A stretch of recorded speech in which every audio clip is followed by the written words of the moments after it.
Di video kali ini saya akan sedikit bahas tentang token dan sedikit tentang tokenomics, juga tentang coin market cap ya. Nah, token itu sebetulnya apa sih?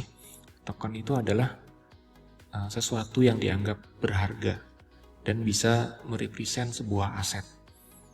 Nah, ada juga yang bilang token itu adalah sarana desentralisasi. Jadi kalau entitas yang terdecentralized itu pasti ada tokennya. Ada juga yang bilang token adalah open network design untuk menghindari monopoli.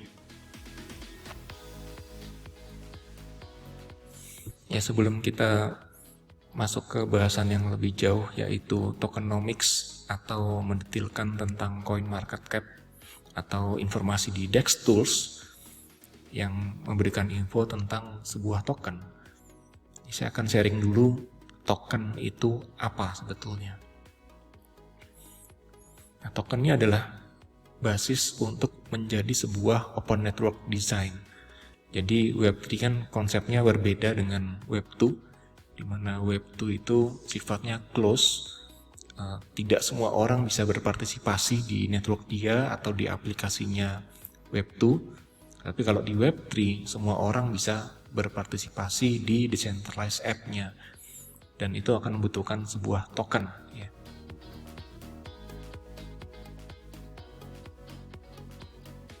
Nah, yang pertama, token itu apa? Token adalah tools untuk desentralisasi.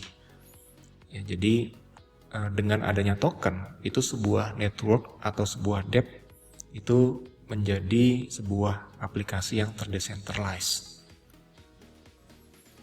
Nah, ada juga token yang bisa digunakan untuk mendapatkan blockchain resource, ya, atau bisa juga untuk membayar minting fee dan transaction fee. Ini bahasa lainnya, token digunakan untuk sebagai utility dari jaringan tersebut. Kemudian dengan adanya token, sekarang jaringan bisa untuk memberikan reward bagi kontributor atau validators untuk ikut mengamankan jaringan. Nah, ini adalah hal yang membedakan antara Web3 dengan protokol Web2, di mana di protokol Web2 kita kenal di internet ada yang namanya SMTP atau HTTP. Itu sudah lama tidak ada perkembangan atau ada fitur-fitur baru, karena ya mungkin aja memang tidak perlu dikembangkan lagi, atau bisa juga karena tidak ada insentif untuk mengembangkannya. Nah, ini sangat berbeda dengan Web3, di mana Web3 itu memiliki insentif bagi orang atau researcher yang mengembangkan protokol tersebut dengan reward berupa token. Nah, berikutnya adalah token itu menjadi sebuah cara untuk orang-orang untuk mendapatkan upside atau keuntungan dari entitas Anda atau dari perusahaan Anda, di mana sebuah entitas jika mengeluarkan token itu biasanya tidak ada equity lagi. Jadi karena badan hukumnya itu seharusnya bentuknya foundation, jadi tidak ada berapa lembar saham di dalamnya. Kalau Anda tahu kayak Bitcoin, Ethereum, itu kan semua badan hukumnya adalah foundation ya. Jadi kalau publik mau ikut profit dari situ, ya beli tokennya, dan bukan invest di sahamnya, tetapi beli tokennya.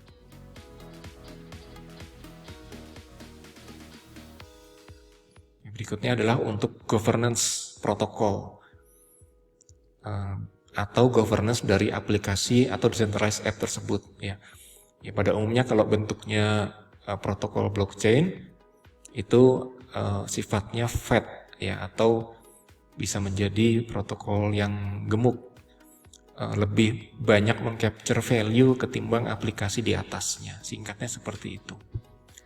Berikutnya, token adalah supaya customers atau consumers ya itu bisa menjadi investor, owner, decision maker, dan bahkan builder atau kreator sekaligus. Jadi ini yang membedakan dengan konsep Web2, di mana customer biasanya ya sudah customer saja. Dan untuk menjadi investor, apalagi seed investor ya, itu biasanya sangat susah ya, harus beli ya.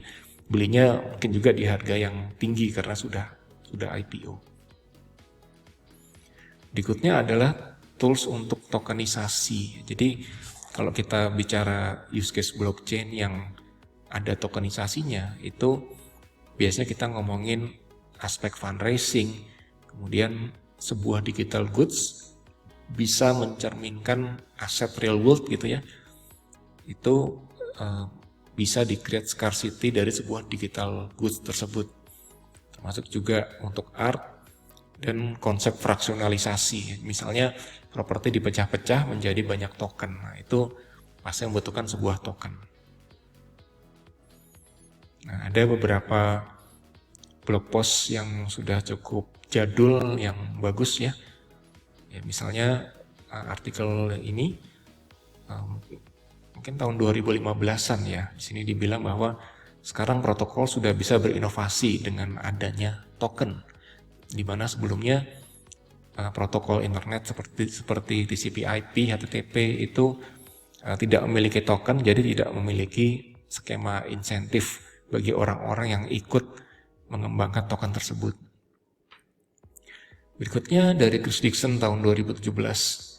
Ya, mirip hal yang disampaikan juga mirip ya, dimana sekarang dengan konsep token open network design itu menjadi hal yang memungkinkan dan semua orang bisa berkontribusi terhadap jaringan tersebut.